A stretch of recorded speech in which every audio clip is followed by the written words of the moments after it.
They say Saint Urelia was a forgotten town in the Alp, scarved into the rock like a question the world never answered. It doesn't appear on maps. It never did. This is the story of a doll. But if you ask the oldest shepherds near the fog-lined ridges of Savoy, they'll glance over their shoulder, mutter a prayer in Latin, and tell you it once existed. The Black Doll.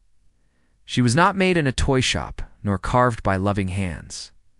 No, she was stitched by the nuns of Saint Urelia Abbey in the year 1326. Not out of cotton or silk, but from hair. Human hair. The abbess of the convent's sister, Adrian turned to the old litany. A page kept behind the altar, bound in skin and sealed with wax. It spoke of a vessel, a protector, a blood anchor. And so they made her, woven with thorns, stuffed with pages torn from forbidden books. Her eyes were beetle shells dipped in black honey. Her lips were sewn shut with silver thread. Once, before the fires. This is not a story of saints. They called her Marionette Noire, so thick they clung to the floorboards like sap. Why would holy women make such a thing? That winter, a plague unlike any before came to the mountain. A single sister was chosen each week to tend to her. They said if you forgot even for a moment, you'd hear soft sobbing, wet, low, and terribly close. And if you returned late, there would be blood. It didn't blacken the lungs, didn't blister the skin. No, it made the children sleep. First for days, then weeks. Then they stopped waking up entirely. Their bodies never rotted. They simply rested, as if waiting for something. 13 in total, woven under the moonlight, blessed in reverse Latin, and when the ash cleared, nothing was left but stone. Blackened crosses and a melted choir cradle. Fed drops of sacramental wine and buried for 3 nights beneath the altar of Saint Sapphira, the patroness of lost voices, inside a box. The town cried out for salvation. The priests failed. The alchemists vanished. 1 lock of hair from each sleeping child. When they unearthed her, her silver lips were parted. The next morning, the children awoke. All of them, smiling, eyes bright as spring. The plague had passed. But the doll demanded payment. Every night, she had to be held, rocked in silence, spoken to softly, and above all, never left alone. The nuns built her a cradle in the choir loft, not pools, just drops. Thin red tears seeping from her beetle eyes, so dark they looked black. At first the sisters obeyed. They prayed, they cared for her, and the children stayed well. But time is cruel, and memory is soft. One day, Sister Clothold fell asleep before her vigil.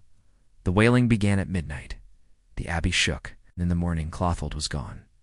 All that remained was her scapular wrapped around the doll, now smiling wider than before. They say the tears dried for 7 years, but then the fires came. No one knows who started them. Flames devoured the town in minutes. The mountain roared. And yet, 200 years later, during Napoleon's campaign, a regiment seeking shelter in the mountains stumbled upon a cave sealed with saint-marked stones. Inside the box, doll, hair long and tangled, stiff as wire, silver lips, beetle eyes, and on her cheeks, dry trails of crimson. The youngest soldier laughed and called her Mignon. He tucked her in his pack. That night, the captain slit his own throat. The doll's eyes, once dry, were wet again. They buried the captain before sunrise. His hands had clawed at his own throat, as if trying to silence a scream he couldn't finish.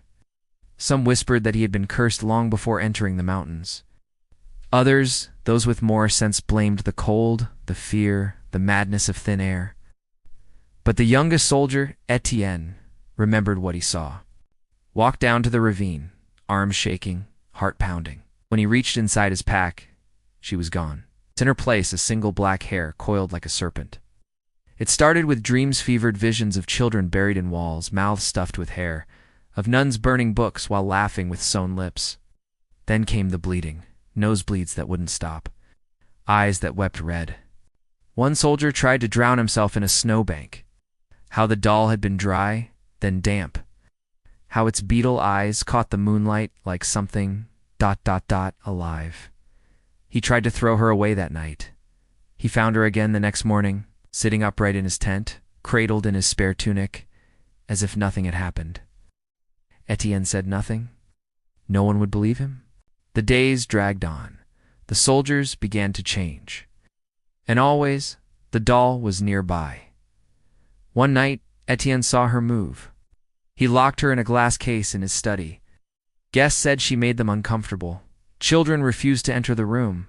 It wasn't much. A tilt of the head, a twitch of the hand, but it was enough. He ran, took his rifle, aimed at her heart, and fired. The water had turned black. There was no sign of the doll. The shot echoed across the cliffs, appearing in private letters, pawn shops, and eventually in the hands of a woman named Marguerite Dalmas, who claimed she could hear her speak in her sleep. When asked what she said, Marguerite only replied, "She remembers." When the smoke cleared, she was still sitting, unscathed, and Etienne's trigger finger was gone, sliced clean at the joint. But the men whispered the truth. They were fleeing something older than war, something that didn't bleed. The chapel's crucifix felt Weiss, and one morning the walls of the school were found covered in hair. They descended the mountain the next day, retreat officially. Dolls were harmless, sentimental, but then the dreams returned. The doll was lost again, or so they thought. In 1847, she appeared in Paris, at an estate sale for the late Madame Fournier, wealthy recluse known for her taxidermy and her hatred of mirrors. Among her belongings, a blackened cradle. Inside it, wrapped in tulle and linen, was the doll. The auctioneer joked she was a relic of mad monks. No one laughed. A collector bought her. Louis-Marc Pelletier, an amateur historian with a fascination for pre-Christian rituals. 3 months later, Pelletier's home caught fire. Investigators found him in the study, kneeling before the shattered case, his eyes gouged out and placed in a bowl. The doll was unharmed. From there, her trail grew thin. Marguerite was found drowned in her own bathtub. Years passed, wars came and went, cities fell, languages died, but still, the doll endured. That the snow never fell the same there again. And then in 1933, she resurfaced. Inside a boarding school in Alsace, a girl named Annalise found her in the attic, wrapped in a nun's habit. At first, the headmistress said nothing. Children woke screaming, crying blood. Coarse, black, human. Annalise said the doll was lonely, said she wept when no one spoke to her, said she didn't want to be forgotten again. The headmistress burned the doll that night, or tried to. The fire wouldn't catch. Instead, the flame bent away, as if frightened. And the hair ... moved. When the school closed the following year, locals claimed the land was cursed, that they heard crying near the ruins, that birds avoided the trees, but the doll, she vanished, again. There is a letter, yellowed and brittle, locked in the archives beneath the Vatican. It is not catalogued, it bears no seal, but it exists. A child that died in silence, unblessed, unburied, unloved. It claims that such a soul does not vanish, but lingers, hungry, cold, and full of memory. Written in the curling Latin of the 14th century, signed only a Biigni at Sanguan, from fire and blood, it speaks of a soul torn from its body before baptism. It speaks of vessels, of blood, being the ink of identity, and of how 13 strands braided in ritual can summon not just a memory, but a mouth, of dolls, of hair being the last part of us that resists decay. In 1964, an antique dealer named August Lint discovered a small wooden chest at a collapsed monastery site in northern Italy. Her lips had been resewn in black thread, but the hair remained thick, dark, and woven so tightly that it hummed when touched. The locals warned him not to open it, said the monks sealed it with prayers, said the nails were silver for a reason. But Lint was a man of reason. He brought it home. No sign of forced entry. Just one word scrawled in red beneath the display. Inside, a tattered hymn book, a rosary twisted like a noose, and nestled between them a doll. She was different now. Her face was cracked porcelain, pale as bone. August placed her in his shop window. By morning, the glass had spiderwebbed from within. They said she brought calm, that children stopped crying when near her. But within weeks, strange things began. A handful believed she was a miracle proof of the spirit world, of life beyond death. He locked her in a controlled room, cameras on every wall. He kept detailed journals page after page of her position, weight, temperature. This is not myth. She remembers being held. Sing. That night, August heard humming. Not from the street. But on the final frame, Dr. Marlowe stands beside the doll, his head tilted unnaturally, smiling with lips sewn shut.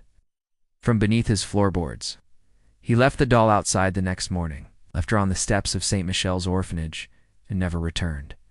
He built her a glass chapel, lit candles around her, day and night. Said she was an oracle, that she warned him of his wife's betrayal days before it happened, that she showed him faces in dreams people who had yet to die. But carved into his desk, in blood, was a single phrase in Latin. The sisters there took her in. They dressed her in white. One boy was found in the chapel, eyes rolled back, muttering in a voice that wasn't his. A girl scratched her own arms raw, saying she wants out. One nun collapsed mid-prayer and whispered before dying. The cradle's not empty. The orphanage closed the same year. But the doll did not disappear. She changed hands again and again. Some called her cursed, others sacred. In 1978, she was purchased by a man named Dr. Heinrich Marlowe, a folklorist and theologian obsessed with vessels of residual will. One entry, dated March 5th, reads, "She is heavier at night. Her eyes adjust to the light. Her hair grows millimeters at a time. This is not imagination." 2 days later, he disappeared. His house was untouched. The cameras had stopped at 3:17 a.m. The police never found his body. But in the chair across the room, the doll sat cradled in his coat, eyes wet. In 1991, a private collector named Vasily Roskov acquired her through a dealer in Prague. Roskov stopped speaking to others, became pale, fragile, obsessed. In his final recording, he speaks calmly. She does not forget. She has seen all who leave her. She waits to be remembered, to be held, to be whole, in silence. When authorities arrived weeks later, they found Roskov slumped beside her chapel. His heart had stopped. No foul play. No wounds. Non relinquum. I will not be left behind. They say the doll was lost again after Roskov's death, that she vanished from the glass chapel, leaving only a faint scent of candle wax and old iron. But stories kept surfacing. Always the same shape, always the same hair. A childless couple in Warsaw claimed she appeared in a cradle they never bought, sitting atop cracked stone, unmoving, face shadowed, hair coiled like rope around her feet. For a second, her head tilts just slightly. A hospice nurse in Palermo said she found her in the arms of a patient who died smiling, whispering, "Thank you for holding me." A photo from an estate sale in Lisbon shows her behind a dusty mirror and listed unnamed. And then came the recording.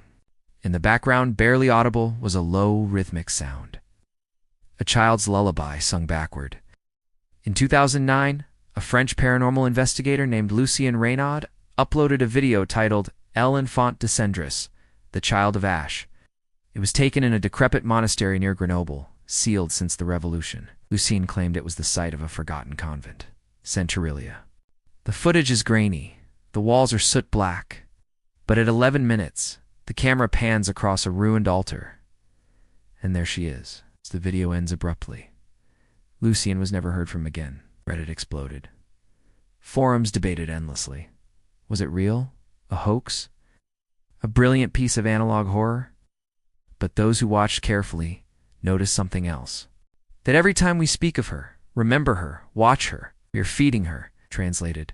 The lyrics were simple. Wake to find strands of black hair in your sink, your sheets, your mouth. If you forget me, I will remember for both of us. Then, silence. The church made no statement. But 3 months later, an anonymous source leaked a Vatican inventory document. No letterhead, no signatures. It's just a line item. Object 7224B. Infant effigy. Hair, honey, silver.